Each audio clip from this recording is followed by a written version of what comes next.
حضرت اسامہ بن شریک رضی اللہ تعالیٰ عنہ کہتے ہیں کہ میں نبی صلی اللہ علیہ وسلم کی خدمت میں پہنچا تو دیکھا کہ آپ کے صحابہ آپ کی مجلس میں ایسے بیٹھے تھے گویا ان کے سروں پر پرندے ہوں، یعنی انتہائی با ادب اور پرسکون تھے۔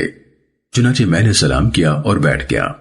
ادھر ادھر سے بدوی لوگ آئے اور انہوں نے پوچھا کہ اے اللہ کے رسول، کیا ہم دوا دارو کر لیا کریں؟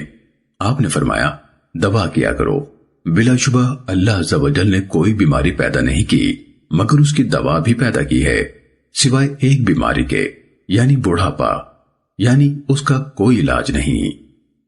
سننے ابو داود حدیث نمبر 3855۔ حضرت ام منذر سلمہ بنت قیس انصاریہ رضی اللہ تعالیٰ عنہ سے روایت ہے کہ رسول اللہ صلی اللہ علیہ وسلم میرے گھر تشریف لائے۔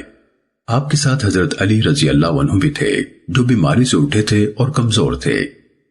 ہمارے ہاں کھجوروں کے خوشے لٹک رہے تھے۔ رسول اللہ صلی اللہ علیہ وسلم اٹھے اور ان سے کھانے لگے، اور حضرت علی رضی اللہ عنہ بھی کھانے کے لیے اٹھے تو رسول اللہ صلی اللہ علیہ وسلم نے ان سے فرمایا رک جاؤ، تم ابھی کمزور ہو۔ چنانچہ حضرت علی رضی اللہ عنہ کھانے سے رکے رہے۔ ام منذر کہتی ہیں کہ میں نے جو وہ چکندر پکائے اور آپ علیہ الصلوۃ والسلام کی خدمت میں پیش کیے تو رسول اللہ صلی اللہ علیہ وسلم نے فرمایا علی لو، یہ تمہارے لیے مفید ہیں۔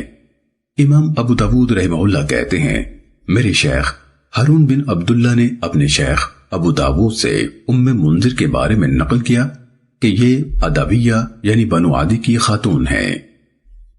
سننے ابو داود حدیث نمبر 3856۔